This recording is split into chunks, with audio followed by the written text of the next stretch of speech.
لله الذي لا نبي بعده لا حول ولا قوة إلا بالله لنا إلا ما علمتنا إنك أنت العليم الحكيم اللهم اشرح لنا صدورنا ويسر لنا أمورنا واحلل عقدة من ألسنتنا يفقه أقوالنا اللهم أعنا على ذكرك وشكرك وحسن عبادتك أما بعد.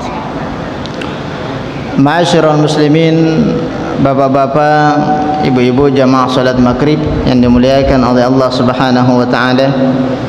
Alhamdulillah, kembali kita memperbaharui daripada Allah Subhanahu wa taala, yang mana sampai saat ini kita masih dalam keadaan sehat walafiat.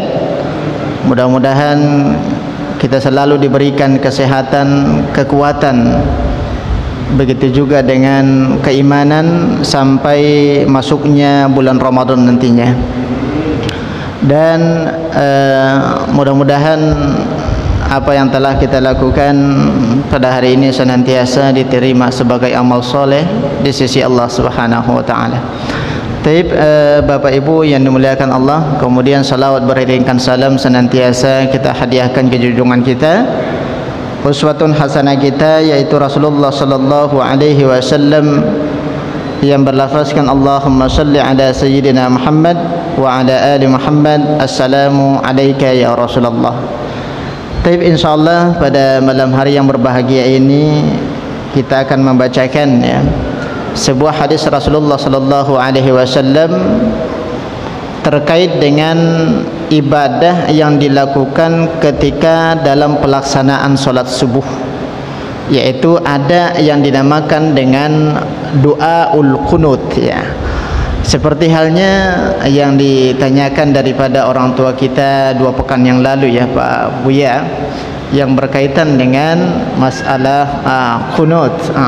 Ini perlu kita jelaskan secara terperinci sehingga tidak ada kesalahpahaman di dalam memahami pelaksanaan daripada qunut itu sendiri, yang mana qunut itu sudah dijelaskan oleh para ulama kita terlebih dahulu terbagi 2. Yang pertama adalah qunut dalam pelaksanaan solat subuh, dan yang kedua adalah ada yang dinamakan dengan qunut nazilah.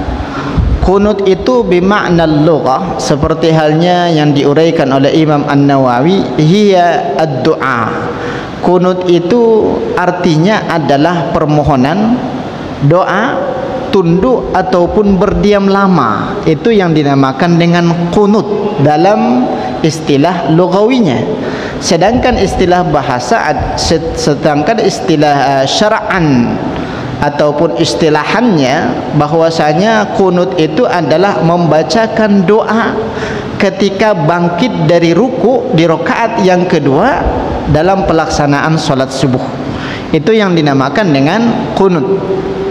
Taib, ada sebuah hadis Rasulullah sallallahu alaihi wasallam yang menjadikan para ulama-ulama fikih berbeda pandangan di dalam memahaminya.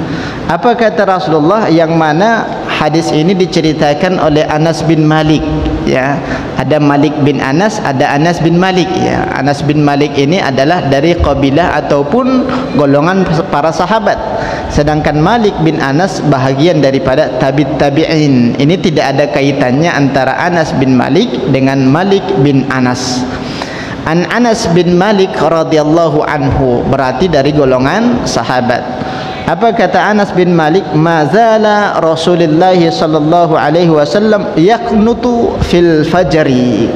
Yaqnutu fil fajri, kata Anas bin Malik, hatta faraqad dunya. Yang diriwayatkan hadis ini oleh Ahmad.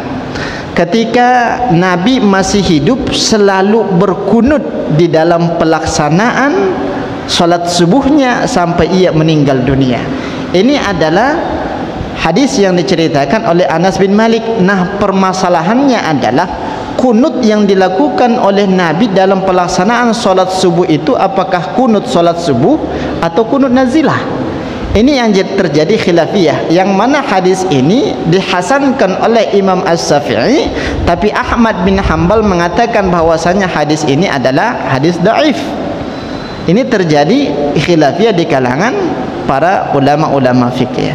Tapi Bapak Ibu yang dimuliakan Allah, asal muasal terjadinya pelaksanaan kunut itu di zaman Rasulullah sallallahu alaihi wasallam itu kalau tidak salah pada tahun keempat Hijriyah. Sebelumnya Nabi tidak pernah melaksanakan kunut, apakah dia kunut subuh ataupun kunut nazilah. Kenapa Rasulullah sallallahu alaihi wasallam melaksanakan kunut? Ini hadis yang kedua juga diceritakan oleh Anas bin Malik radhiyallahu anhu. Apa kata Anas bin Malik? Anna Ri'lan. Ri'lan itu adalah qabilah, suku Ri'lan. Kemudian yang kedua kata Rasulullah, ada yang dinamakan dengan suku Zikwan. Ri'lan, Zikwan, Usayyah. Kemudian yang keempat adalah Bani Lihyan. Yang keempat ini adalah golongan orang-orang munafik. Ya, suku orang munafik, bahkan kebanyakan di kalangan mereka masih tergolong kafir Quraisy, mereka belum beragama Islam. Ri'lan, Zikwan, Usayyah dan Bani Lihyan. Ada 4 kabilah, yang mana 4 suku ini ya merembuk di dalam sebuah rapat mereka untuk mengutus kepada Rasulullah sallallahu alaihi wasallam, padahal tujuan mereka sudah ada. Ini adalah sebuah skenario yang mereka lakukan. Sampailah utusan daripada 4 suku ini kepada Rasulullah sallallahu alaihi wasallam seraya membawa hadiah. Maka apa kata Rasulullah? Wallahi demi Allah, inni la uqbilu hadiyatan minal kafir. Demi Allah kata Rasulullah, sesungguhnya aku tidak pernah menerima hadiah dari kafir. Itu yang disampaikan oleh Rasulullah sallallahu alaihi wasallam. Kebetulan ketika itu baru terjadi 7 orang muslim dibunuh oleh mereka. Maka emosi daripada Rasulullah itu masih ada, apalagi utusan daripada mereka untuk membawa hadiah. Dalam artian mereka meminta untuk diutus beberapa orang ke kabilah mereka. Yang 4 tadi, Zikwan, kemudian Ri'lan, Usayyah dan Bani Lihyan. Sehingga apa yang dilakukan oleh utusan kafir Quraisy ini menghadap kepada Rasulullah, ya Muhammad, ini adalah sebuah kabar gembira dari segi pola pikir kita. Ya Muhammad, kata daripada utusan ini, tolong utus kepada kami kurang lebih 70 minal ansar. Utus kepada kami sekelompok orang yang bisa mengajarkan kami ke dalam agama Islam. Padahal ketika itu kan masa penyebaran agama Islam itu. Datang pula kabilah ya pentolan daripada kafir Quraisy untuk meminta ya alim ulama diutus kepada mereka. Ini kan gayung bersambut itu. Luar biasa kegembiraannya. Padahal tujuan dan maksudnya adalah berbeda. Setelah itu Rasulullah sallallahu alaihi wasallam setelah kembali daripada utusan ini, Nabi mengumpulkan para sahabat, terkhusus dari kabilah Ansar. Wahai kabilah Ansar, aku menunjuk kepada kalian ataupun di antara kalian kurang lebih 70 minal ansar, 70 orang. Yang 70 orang itu disampaikan oleh Rasulullah sallallahu alaihi wasallam, kunna nusammihim al-qurra fi zamanihim. Sesungguhnya yang 70 ini adalah bibit unggul ini. Sengaja dipilih oleh Rasulullah yang tahan banting. Salah satu contoh mungkin ada suku laut dari sebuah pulau ya datang ke Tanjung Pinang meminta ya alim ulama diutus ke sana. Dakwah diutus ke sana. Siapa kira-kira yang tahan banting? Maka didata oleh Rasulullah SAW, dapatlah kurang lebih 70 orang. Yang mana 70 orang ini hafiz Al-Quran dia, dan juga qurra. Bimakna al-qurra itu adalah orang yang pandai membaca Al-Quran.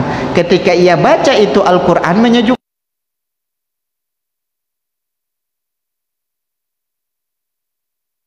Keadaan kita pada saat ini itu mujawwad, itu musabaqah tilawatil Quran, yang paling bagus-bagus itu diutus ke sana untuk menyejukkan hati mereka. Ternyata belum sampai ke tujuan, ya belum sampai ke suku daripada yang meminta utusan tadi, ternyata yang 70 orang itu mereka bunuh. Ya, mereka eksekusi itu satu persatu. Padahal tujuan mereka adalah untuk membunuh. Bukan berarti mereka untuk belajar daripada agama Islam. Ya, di mana kejadian itu di Bir Ma'unah. Bir-Maunah itu antara ya utusan daripada Rasulullah sallallahu alaihi wasallam sampai ke suku mereka. Di tengah perjalanan ternyata yang 70 orang itu dibantai habis. Dibantai habis oleh mereka. Ya, orang kafir Quraisy tadi, tersisalah 1 orang yang hidup. Ya, di dalam utusan itu bernama Amir bin Umayyah. Ini yang hidup. Amir bin Umayyah ini menyaksikan bahwasanya saudara-saudaranya di antara 69 orang itu dihabisin, dibunuh. Ya, maka Amir bin Umayyah ini kembali menghadap kepada Rasulullah, mengadu kepada Rasulullah. Ternyata di tengah perjalanan ada dari kabilah Ri'lan, ia perhatikan 2 orang. Apa yang dilakukan oleh Amir bin Umayyah ini? Ini yang 2 orang ini adalah dari kabilah orang yang membunuh daripada saudaraku. Maka ia ambil pedangnya, ia sepat itu yang 2 orang, meninggal dunia di tempat. Kemudian sampai kepada Rasulullah sallallahu alaihi wasallam, ceritalah daripada Amir bin Umayyah ini, ya Rasulullah, sesungguhnya mereka itu adalah golongan orang-orang yang berkhianat. Yang 69 di antara saudara-saudaraku yang kamu utus ya Rasulullah, mereka sudah dibantai habis itu, diskusi habis. Maka ketika itu muncullah ya daripada perasaan manusiawi Rasulullah sallallahu alaihi wasallam, beliau itu sedikit marah. Dalam artian dikarenakan sahabatnya yang qurra tadi, yang hafiz Al-Quran tadi sudah dibunuh oleh mereka. Maka apa yang dilakukan oleh Rasulullah sallallahu alaihi wasallam? Fayaqnutu sahran. Ketika itu Nabi sallallahu alaihi wasallam yusalli bil lail.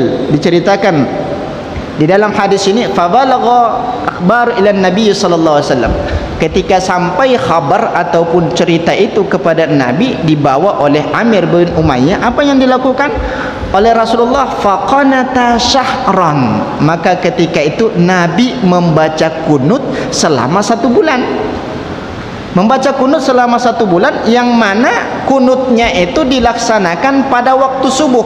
Yada'u fis subuhi. Nabi melakukannya pada waktu sholat subuh ketika bangkit dari ruku di rakaat yang kedua.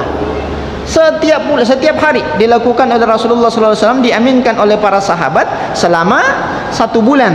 Tapi doanya bukan Allahumma hdina fiman hadait, tidak. Tapi doa yang dilantunkan oleh Rasulullah ketika itu adalah Allahumma la'in, ya Allah berikanlah laknat kepada mereka yang telah membunuh daripada saudara-saudaraku, jumlahnya 69 orang. Satu persatu disebutkan oleh Rasulullah sallallahu alaihi wasallam, baik ia dari kabilah Ri'lan, baik ia kabilah dari Zikwan, baik ia kabilah Asayyah ataupun kabilah yang lainnya, musnahkan mereka ya Allah. Ini doa yang diutarakan oleh Rasulullah sallallahu alaihi wasallam.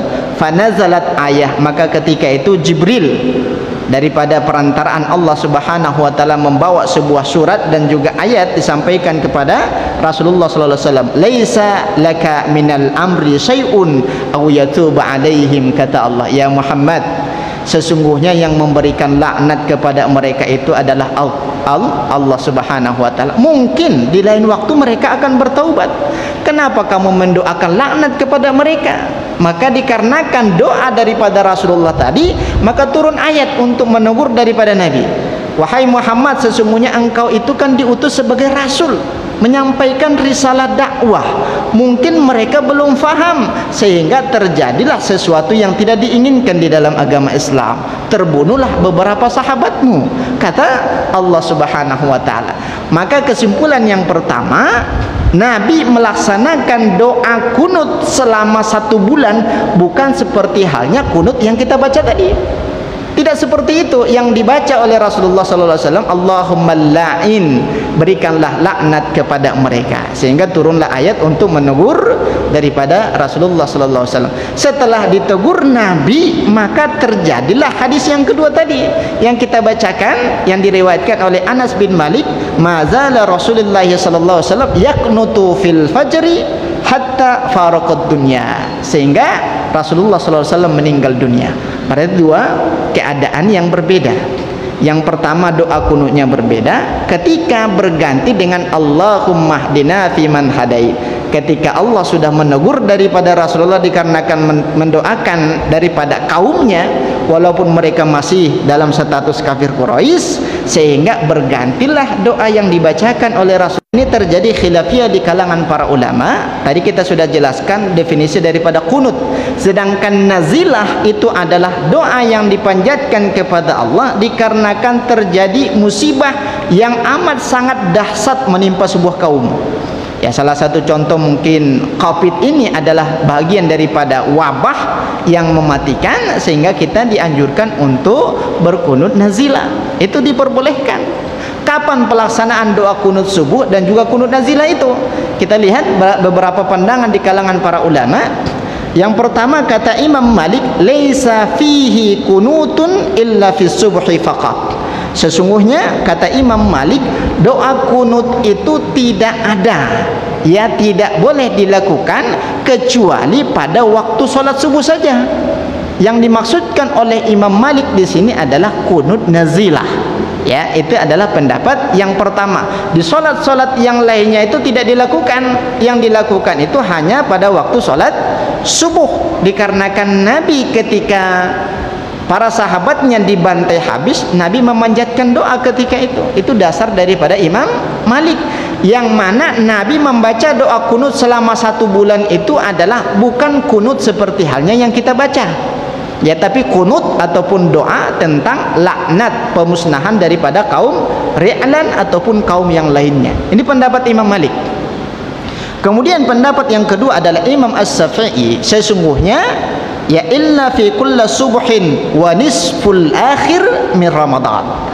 Pendapat Imam Syafi'i adalah doa kunut itu dilakukan setiap kali sholat subuh di rakaat yang kedua ba'dal i'tidal. Berarti doa kunut yang dilakukan setiap subuhnya itu adalah pendapatnya Imam As-Syafi'i. Dan juga doa kunut itu dibaca pertengahan terakhir di dalam bulan Ramadan ketika sholat witir. Kalau di hari pertama Ramadan, Imam Syafi'i tidak mengatakan adanya doa kunut di situ, tidak. Tapi malam ke-16 sampai malam terakhir itu ada doa kunutnya di rakaat yang terakhir dalam pelaksanaan sholat witir. Nah, kalau ada masjid yang melakukan sholat witir ada doa kunutnya, berarti mereka menganut daripada pendapat Imam Syafi'i. Ini pendapatnya daripada Imam As-Syafi'i. Kemudian pendapat yang ketiga adalah Imam Abu Hanifah. Apa kata Imam Abu Hanifah? Fi salatil witri wan nawazil fi kulli salatil jamaah laisa munfaridan illa salatil jum'ah. Sesungguhnya doa kunut itu dilakukan dalam tanda kurung kata Imam Abu Hanifah kunut nazilah. Ya, kunut nazilah boleh dilakukan setiap kali sholat fardu yang bacaannya diziharkan dan sholat berjamaah. Kalau bacaannya diziharkan itu berarti 3 sholat, ya, sholat subuh, sholat maghrib dan juga sholat isya. Sholat zuhur dan sholat asar itu tidak ada istilah kunut nazilah dalam pandangan Imam Abu Hanifah. Yang ada itu sholat berjamaah dan bacaannya diziharkan. Kalau disirkan berarti doa kunut itu, kunut nazilah ini tidak ada istilah doa kunut sendiri-sendiri kecuali sholat jamaah ataupun sholat Jumat. Dalam artian pendapatnya Imam Abu Hanifah, kunut nazilah itu tidak ada dilakukan dalam pelaksanaan sholat zuhur kecuali Jumat, illa Jum'atan, kata Imam Abu Hanifah. Dan juga pendapatnya Imam Abu Hanifah ini setiap kali witir ada doa kunutnya, tidak harus dari pertengahan, dari awal sampai akhir membaca doa kunut. Itu pendapatnya Imam Abu Hanifah dan dilakukan secara berjamaah. Imam yang membaca doa kunutnya dan makmumnya mendengarkan. Ini pernah kita temukan sebuah masjid, imam membaca doa kunut tapi makmumnya itu terdiam, hanya mendengarkan apa yang dibacakan oleh sang imam. Itu pendapat daripada Imam Abu Hanifah. Dan ulama mazhab yang keempat adalah Imam Ahmad bin Hanbal. Apa kata Imam Ahmad bin Hanbal? Syar'a qunutun fil witri faqat. Yang mana kunut itu disyariatkan hanya dalam solat witir saja. Pendapat Imam Ahmad bin Hanbal, wan nawazil indal musibah fi kulli salatin illal jum'ah.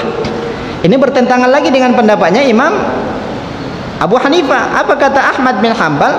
Salat sun ataupun doa kunut itu hanya dilakukan ketika pelaksanaan salat witir dari malam pertama sampai malam terakhir.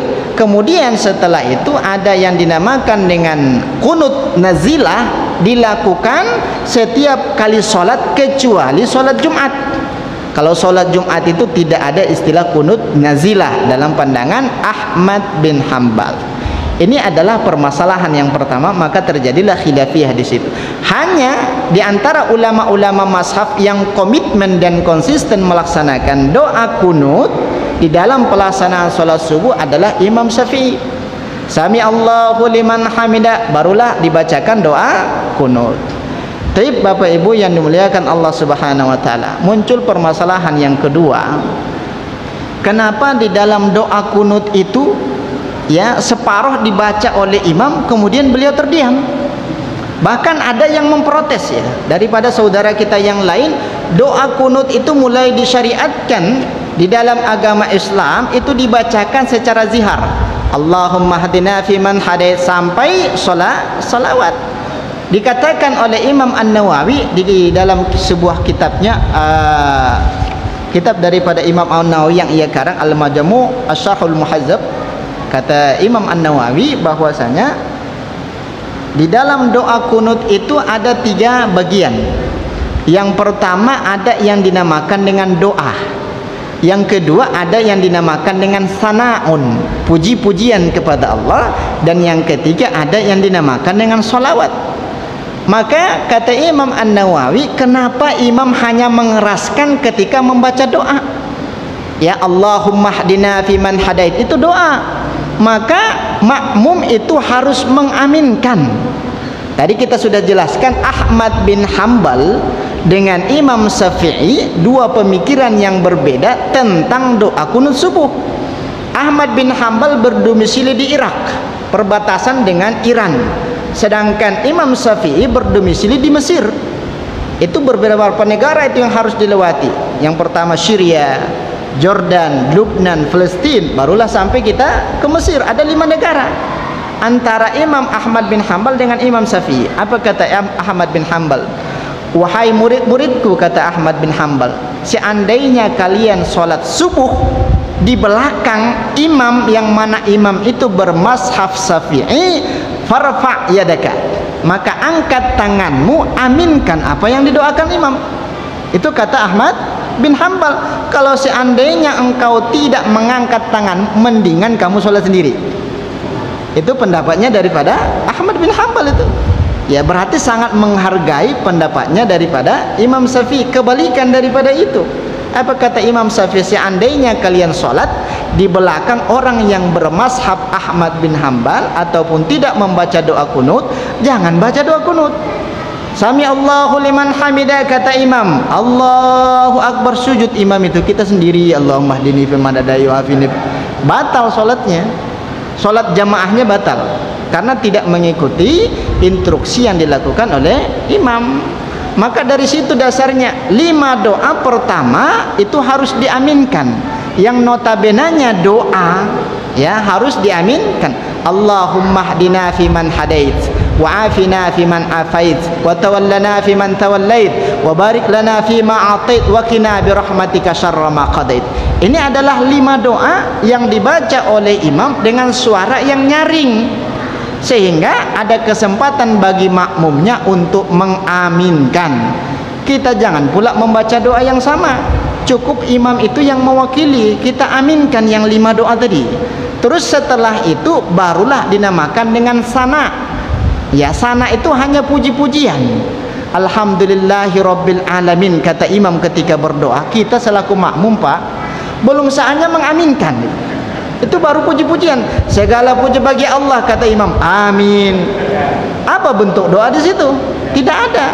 Tapi ketika sudah masuk poin doanya, barulah kita mengaminkan seraya mengangkat tangan. Itu adalah dinamakan dengan permohonan itu. Ya, setelah nyampe yang tabarak rabbana wa ta'ala, falakal hamdu ala ma qad wa ala, itu adalah bagian daripada pujian. Maka imam itu mengecilkan suaranya, kata Imam An-Nawawi, dikarenakan memberikan kesempatan kepada makmumnya agar turut memuji Allah Subhanahu wa taala. Ya, maka terdiam di situ. Ya, terdiam sehingga kita berkesempatan untuk melanjutkan puji-pujian, barulah kembali imam mengucapkan sholawat dengan suara yang keras, sehingga makmumnya mendengar bahwasanya waktu yang diberikan oleh imam tadi untuk memuji Allah sudah habis.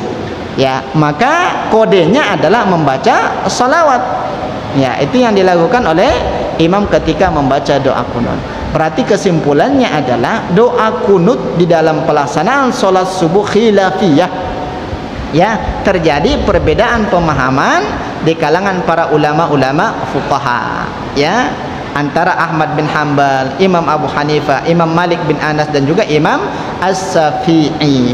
Tapi kebanyakan di kalangan para ulama fikih ini berpendapat bahwasanya doa kunut subuh itu tidak ada.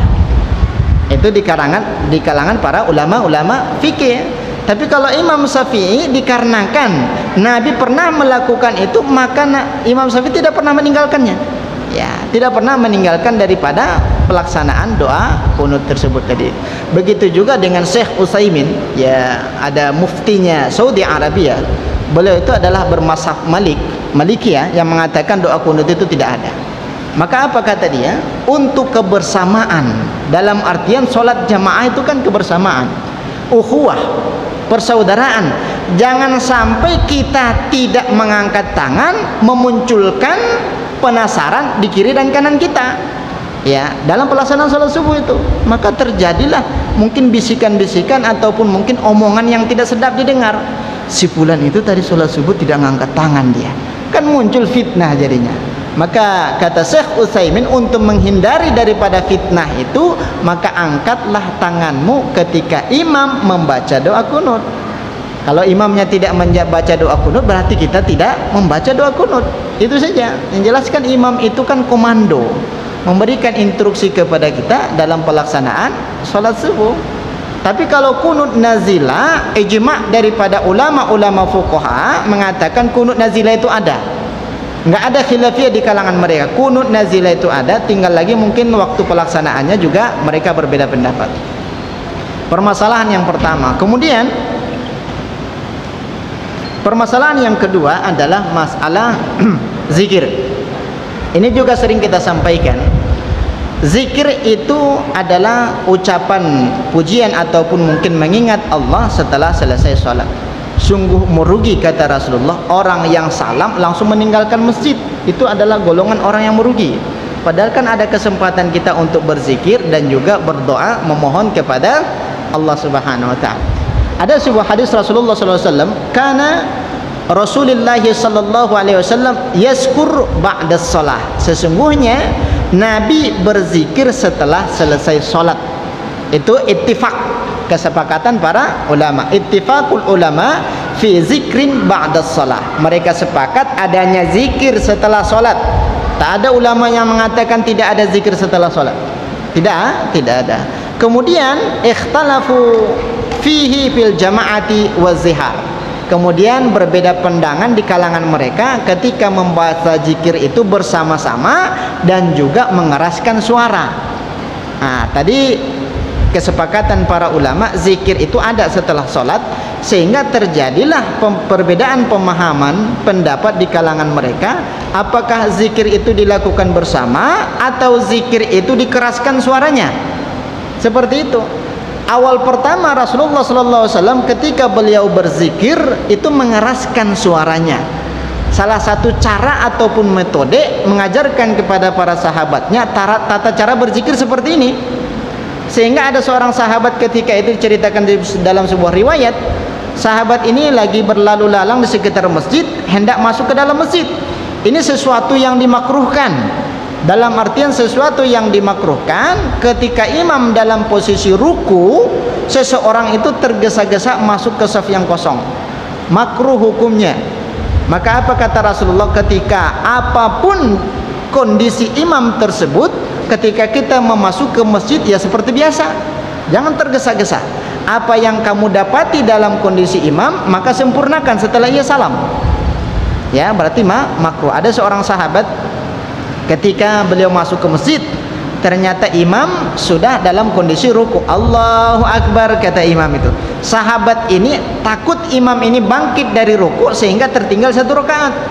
Ini juga sering kita alami hal yang seperti itu. Ya, terdengar suara bapak-bapak itu lari dia. Ya, kedengar suara dikarenakan takut imam itu bangkit dari ruku. Maka ketika selesai sholat ditanya oleh Nabi, wahai sahabatku, tadi siapa orang yang berlari tadi? Terdengar suara kakinya. Siapa itu? Kata Rasulullah, saya ya Rasulullah. Kenapa kamu lakukan seperti itu? Saya takut saya tergolong daripada golongan orang-orang yang masbuk. Maka apa kata Rasulullah? Allah telah melihat usahamu untuk mengejar ketertinggalanmu, kata Rasulullah. Allah sudah mendengar daripada usahamu atas ketertinggalanmu. Wa qadan la ta'udu marratan tsaniyah. Dan besok kamu jangan ulangi lagi seperti itu, kata Rasulullah.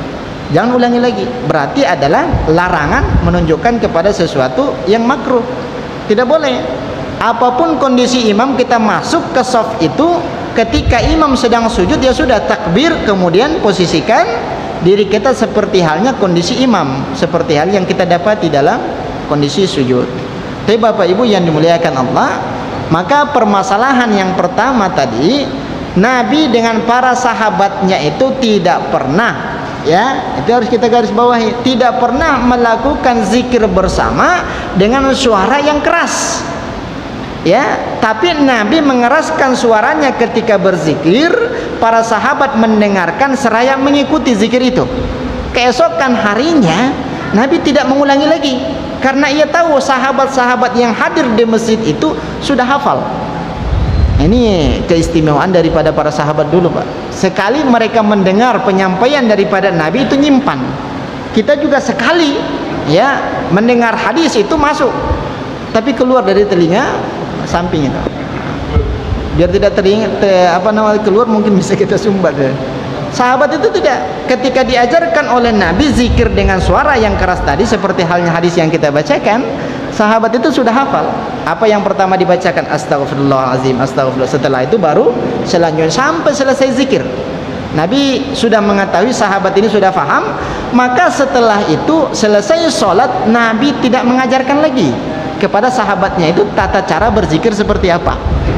Berarti kesimpulan yang kedua adalah zikir itu diperbolehkan untuk menguatkan suara dengan tujuan para makmum yang belum hafal tata cara berzikir, lambat laun dia hafal. Maka salah satu di antara perbedaan pandangan ulama tadi, Imam As-Syafi'i mengatakan bahwasanya zikir bersama dengan suara dikeraskan itu ada. Tujuannya adalah lit-ta'lim. Apa itu lit-ta'lim? Untuk pembelajaran. Pembelajaran bagi makmum yang belum bisa berzikir.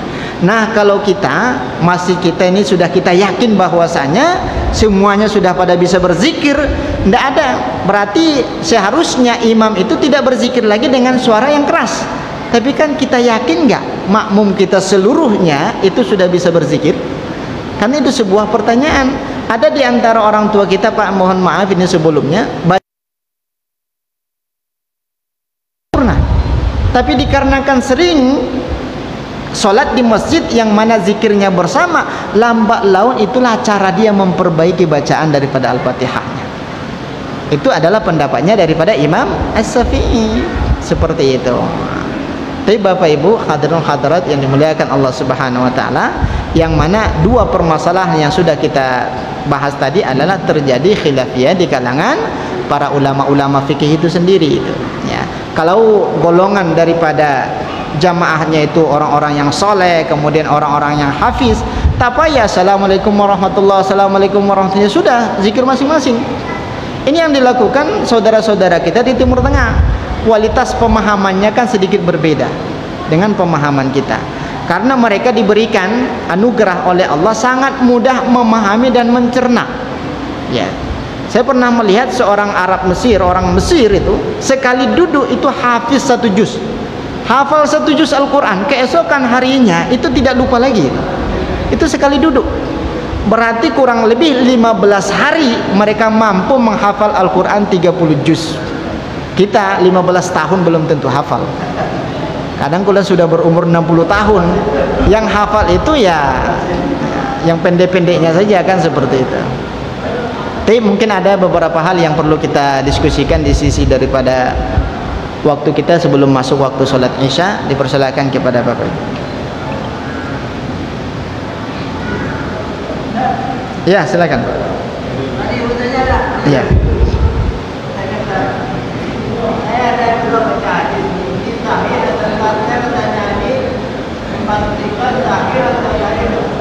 Ya. Ya.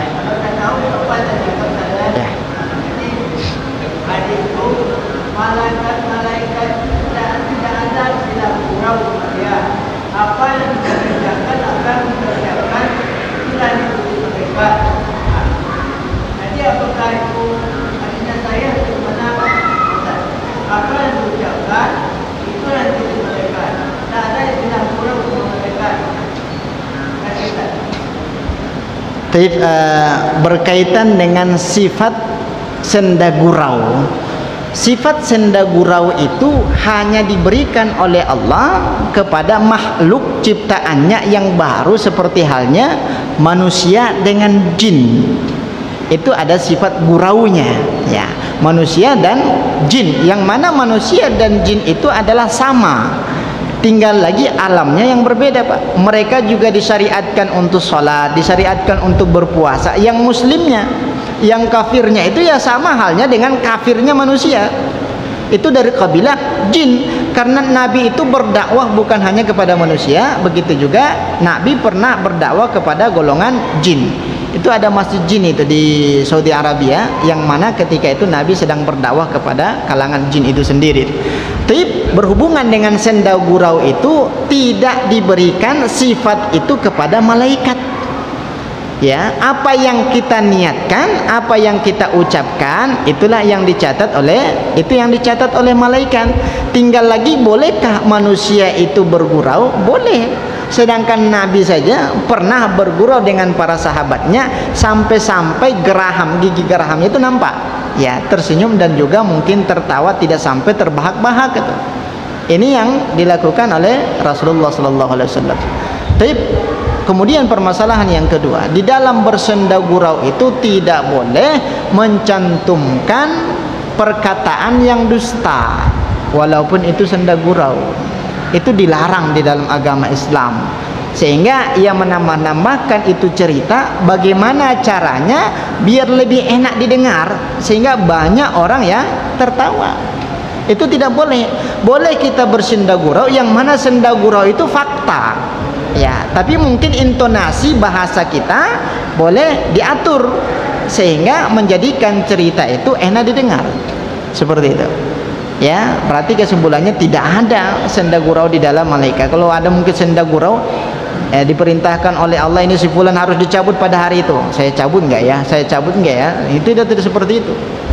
Tinggal lagi dalam pelaksanaan daripada apa yang telah diperintahkan oleh Allah Subhanahu wa taala, itu yang mereka lakukan. Tak ada istilah neko-nekonya. Itu adalah malaikat. Karena malaikat itu tidak diciptakan adanya nafsu. Nggak ada nafsu daripada malaikat itu. Nafsu itu nafsu untuk hidup, nafsu untuk makan, nafsu untuk berkeluarga, tidak ada.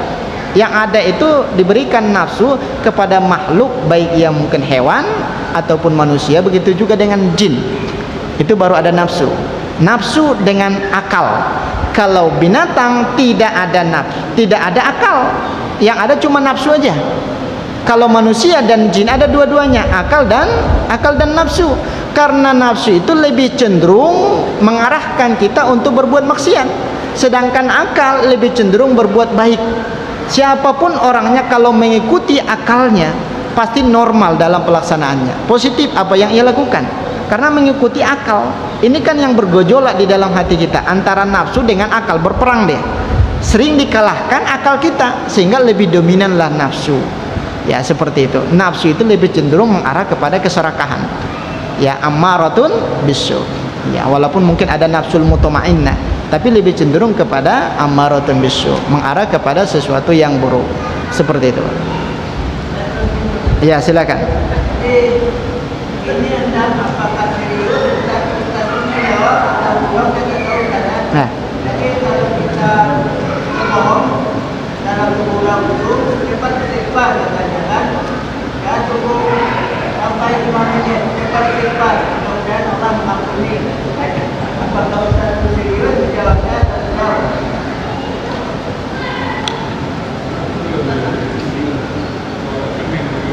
pening di mana?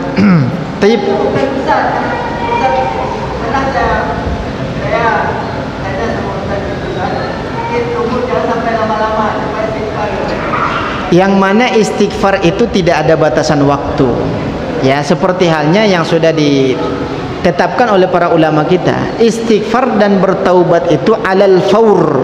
Alal faur itu artinya bersegera. Apa yang sudah kita lakukan dosa, berarti segera untuk beristighfar. Tidak ada istilah jangan sampai lebih daripada 5 menit. Itu guraunya ada. Terus gurau yang seperti itu boleh.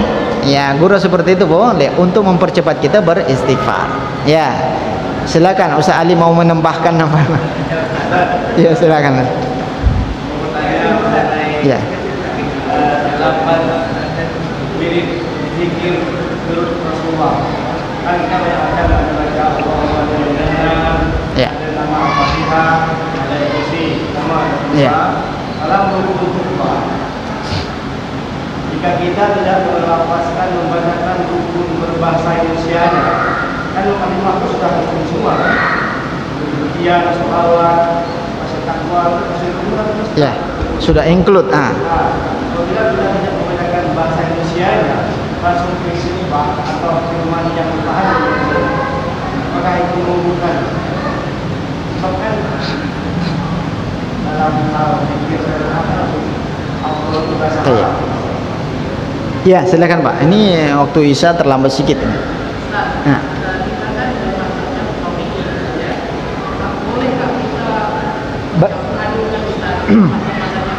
Taib.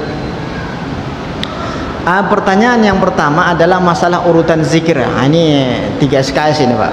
Ya, urutan zikirnya itu dari A sampai Z. Mungkin di lain waktu karena waktu yang terbatas, dari mana urut-urutannya, sehingga kok bisa ada perbedaan-perbedaan.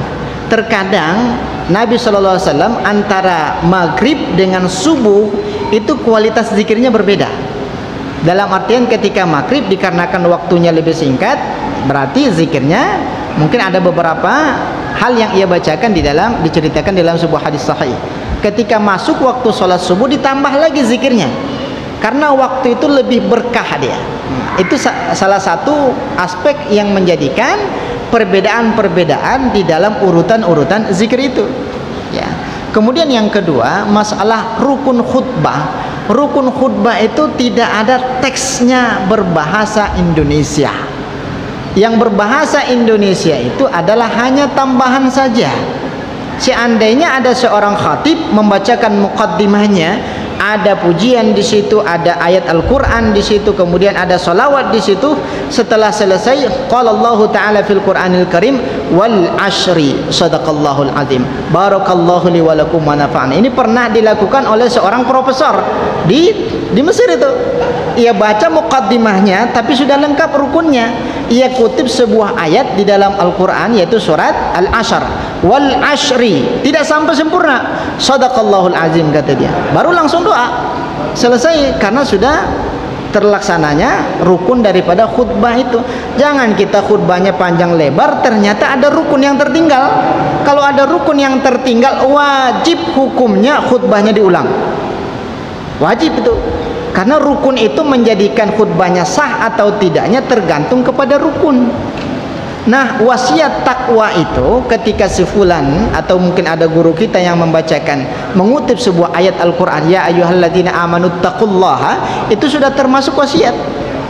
Wasiat takwa itu tidak harus khatib berwasiat kepada diri khatib khususnya, kemudian secara umum kepada jamaah sekalian. Ada masjid kita ketika tidak konteksnya seperti itu, besok nggak dipakai itu. Kan sebuah pemahaman yang keliru sebenarnya. Padahal kan wasiat takwa yang teksnya seperti itu kan di Indonesia. Kalau di Arab mana ada seperti itu? Wasiat khatib berwasiat tidak. Yang ada itu ya ayyuhal hadru usikum wa nafsi bittaqwallah. Sudah selesai. Ya, masalah wasiat. Kemudian yang terakhir adalah bolehkah mencampur adukkan mazhab-mazhab ulama-ulama terdahulu? Kalau dalam konteks secara global itu boleh, secara global ya. Jangankan kita mengutip mazhab, tidak bermazhab pun boleh. Ya, asal mampu untuk menelaah ayat-ayat Al-Quran ataupun hadis. Mampu nggak kita kira-kira menelaah? Tidak mampu, ya sudah ikuti saja mazhab yang sudah ada. Itu secara umumnya boleh. Kemudian mencampur adukan untuk mencari yang lebih mudah itu tidak boleh. Dalam artian wuduknya mengikuti mazhab Imam Abu Hanifah karena lebih mudah. Kemudian sholatnya mengikuti mazhab Ahmad bin Hambal karena lebih mudah, lebih simpel itu. Tidak boleh.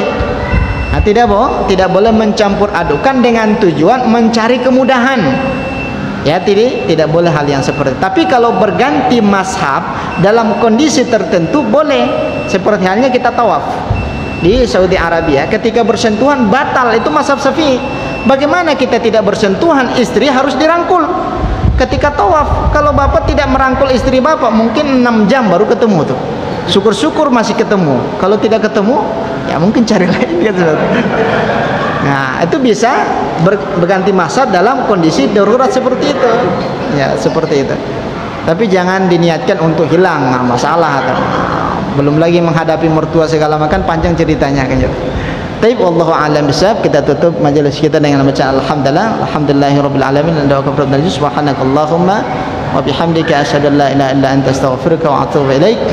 Akhir kalam ini wassalamualaikum warahmatullahi wabarakatuh.